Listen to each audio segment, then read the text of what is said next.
Hello dear friends, now let us start the very last chapter of direct tax revision, and that is total income. Now in this total income, we have to learn two concepts still, and then we will go to one particular sum just for our presentation purpose. Rest sums you have to solve on your own. The very first concept that we have to study is AMT concept, alternate minimum tax. Now see what government said. If you are claiming deduction under 35 AD or 10 AA or 80 JJAA or 80 QQB or 80 RRB from these 5 sections which is there in your syllabus, any one of them also you are claiming, then you claim it. You calculate your total income, you calculate your tax payable. But then you calculate your total income if you are not claiming those 5 deductions. That will be called as adjusted total income, and directly apply 18.5% rate of tax along with surcharge plus 4% and all.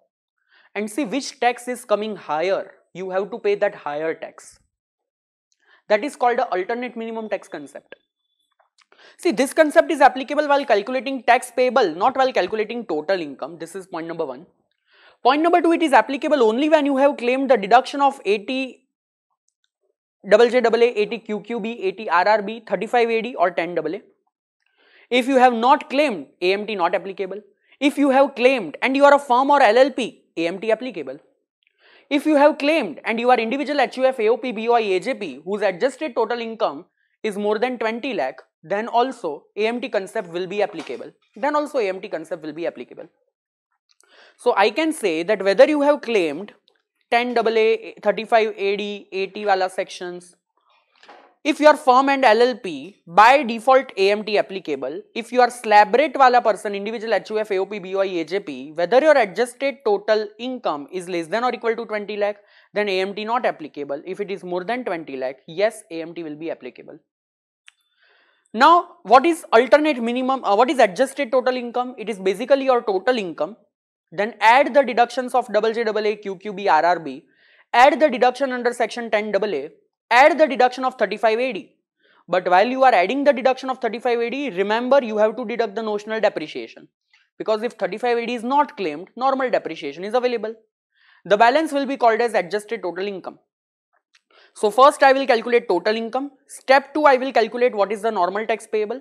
Step 3 I will calculate what is adjusted total income. Step 4 I will calculate 18.5% of that adjusted total income plus if surcharge is applicable plus if cess is applicable, and whichever is higher will be called as my tax payable. For example, Mr. A has total income of rupees 7 lakh after claiming deduction of 10 AA 4 lakh. So what will be the adjusted total income first of all? Can I say 7 lakh plus 4 lakh, total 11 lakh? That is less than 20 lakh, and that's why for me AMT concept not applicable. I have to just calculate the tax on this 11 lakh, and that 52,500 plus 4%, whatever will be the final tax, it will be my tax payable. No AMT concept applicable. Instead, let's say my total income is 17 lakh after claiming 10 AA 4 lakh. Then what will be my adjusted total income? Can I say 21 lakh, which is more than 20 lakh? So step number 1, total income 17 lakh. Step number 2, calculate normal tax payable 335,400 based on slab rate. Step number 3, adjusted total income 21 lakh. Step 4, apply 18.5% plus 4% cess. That will be 404040. So final tax payable 404040 being whichever is higher. Now let's say total income 17 lakh, 35 AD deduction I claimed rupees 5 lakh for plant and machinery. So what will be adjusted total income? 17 lakh plus 5 lakh, but now can I say on this 5 lakh I will be getting depreciation of 15 lakh, 15%, that will be what, 75,000. So 21 lakh 25,000 will be my adjusted total income. Now calculate AMT on that, and whichever is higher will be your tax payable. But remember, in whichever year you paid the tax in accordance with AMT, whatever higher tax you have paid over and above your normal tax, that excess will be called as AMT credit, which you can use in any of the future years. So let's say today my normal tax is coming to 100 and my AMT is coming to 120. So what tax I would have paid? 120. How much extra tax I have paid? 20 rupees. That is called as my AMT credit, 20 rupees. Now in the next year, let's say my normal tax is coming to 90 and AMT is coming to 80. Now in the year in which I'm gonna pay the tax as per normal tax, I can avail the AMT credit. But the maximum credit I can deduct from this 90 rupees will be the difference of this two. So what is the difference of normal tax and AMT in this year? 10 rupees. How much credit is available? 20 rupees. I can deduct only 10 rupees. I have to pay 80 rupees and 10 rupees of credit will be available with me now. In the next year, let's say normal 80, AMT 85. How much I have to pay? Compulsory 85, because AMT is higher. 5 rupees of credit generated. Now total credit will be 15. And you can, avail this credit in future years. For how much years you can carry forward this credit? 15 years. So if assessee has paid the tax as per AMT, then credit of that extra paid tax, that is AMT minus normal tax, will be available in future years. In future years, if you are paying tax as per normal tax, then only the credit is available, but maximum credit which you can deduct is tax in this year as per normal minus tax as per AMT. And for how much years you can carry forward the same? 15 years, as I have already told you. Then one more concept which is there, section 115 BAC. We have learnt in the very basic chapter that for some individual and HUF, if they want, they can adopt the tax as per old system. If they want, they can adopt the taxation as per the new regime under section 115 BAC. But if they want to claim the tax system of the new regime, they can't claim some deduction or some exemption. Now the rates of tax which are given in 115 BAC is same for resident, for non-resident, is same for senior citizen, not senior citizen. If you are individual or HUF, for you the same rate will be applicable. Now which are the rate over there? You increase your basic exemption limit by 2,50,000 and increase the rate by 5%. Stop at 15 lakh, above that 30%. So this is the rate of taxes.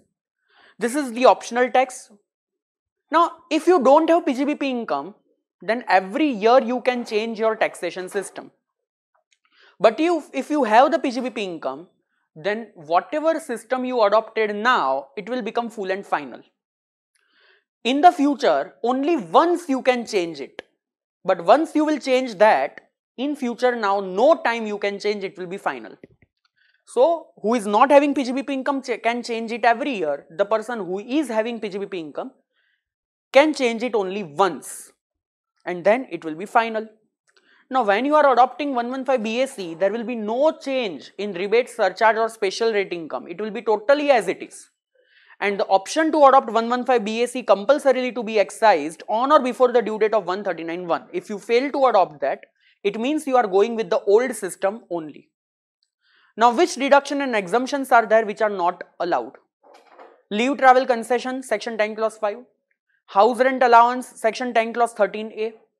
Then whatever allowance we have seen in salary chapter under 10 clause 14, that is not allowed, but only transport allowance, conveyance allowance, daily allowance is allowed. Then allowance of MPs and MLAs, deduction not allowed. Clubbing of income of minor up to 1500, that you can't take. Section 10AA, you can't take. Any deduction of salary chapter under section 16, standard deduction, professional tax, entertainment allowance, you cannot take. If you have a self-occupied property, then whatever interest belongs to this self-occupied property, you can't take. For LOP you can, for SOP you can't. Whatever is the loss of the head house property, you cannot set off against other head if you follow 115 BAC.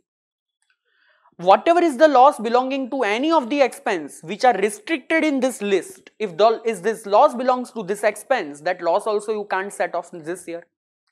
Additional depreciation you can't. Whatever donation you gave to scientific research, social research, rural development, you can't take the deduction. 35 AD, 35 CCC, you can't. Family pension standard deduction 15,000 or 1/3, you can't.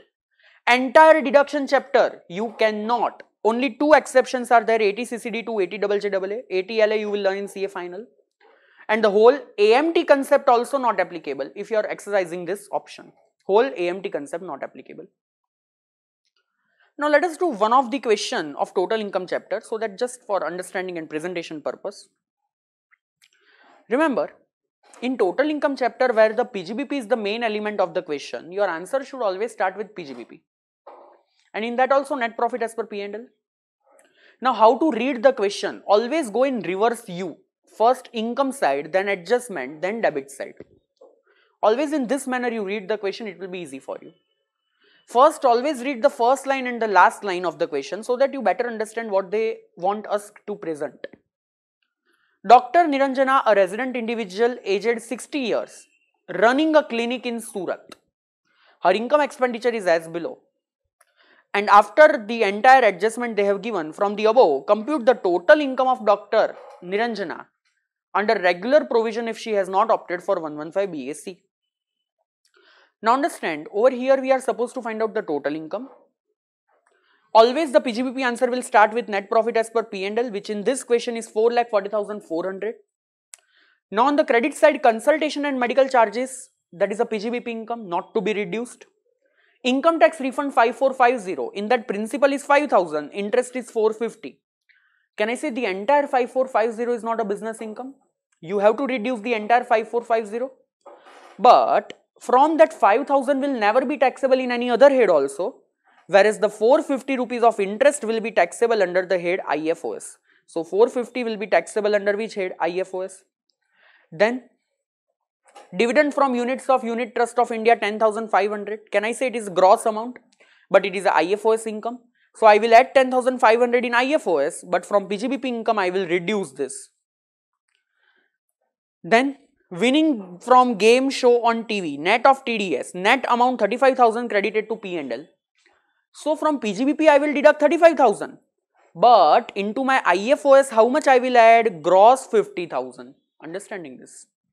Then rental income 27,000. From PGBP I have to reduce, but in house property add as a gross annual value I have to add. So from PGBP 27,000 deducted, in house property I have added. Then some adjustment. Adjustment number 1. Rent paid include 30,000 paid by check towards the rent for her residential house in Surat. Can I say this is personal expense not allowed as a deduction as per 37 subsection 1, but it is debited to P&L. So now add back. So what I will add? Personal expense of rupees 30,000. Then clinic equipments, opening WDV 5 lakh. New addition on 7th December 2 lakh. On this depreciation will be allowed. On this 5 lakh under section 30 to 15%. On this 2 lakh only half depreciation because less than 180 days, 7.5%. So total depreciation as per income tax will be 90,000 rupees which you have to deduct. Rent received from property at Surat, gross annual value 27,000 we already gave effect of. But the municipal taxes are 2,000 which is paid in December 20. Municipal tax, it is personal expenditure. So first in PGBP you have deducted, so now add back that, but in house property head you can take the deduction. Then she received salary of 7,500 per month from Full Cure Hospital, which is not included in consultation charges. I don't have to add also. But then this 7,500 is a salary income, not included in P&L, so nothing to be done in PGBP, but in salary head I have to add this gross income 7,500 into 12, that is 90,000. From that 50,000 standard deduction, so 40,000 rupees will be added to salary. Dr. Niranjana, these 3 transactions are given for just deduction purpose. First see the debit side of P&L. Medicine consumed, staff salary, business expense, nothing to be done. Clinic consumable, rent paid, administrative charges, done. Amount paid to Scientific Research Association 150. Can I say this is a deduction which is available under section 35? Already debited to P&L. Whether you are supposed to do anything else? No. So keep it as it is, nothing to be done. Now each and everything in PGBP, salary, IFOS and house property we are done with. Now we know what is our gross total income, that is 422,900. But see, regarding deduction what they have given. Number 1. She availed a loan of rupees 5,50,000 from a bank for higher education of her daughter. Principal repaid rupees 1 lakh, interest repaid rupees 50,000. Now whatever is the interest on education loan, that is allowed as a deduction under section 80E. So 55,000 is allowed as a deduction in 80E. Then she paid 1 lakh as tuition fee to the university for full-time education of her daughter. Tuition fee allowed as a deduction in 80C. So 80C rupees 1 lakh. Amount of 28,000 paid by check for medical insurance premium 80D. But she is a resident senior citizen and that's why the limit is 50,000. She paid only 28,000. Deduction will be 28,000. Total deduction 1,83,000. Total income 2,39,900. Are you understanding this, people? Yes or no? So here we are completing the direct tax revisions for Inter CA November 21. Thank you so much on behalf of JK Shah classes, and all the very best for your examinations. Thank you.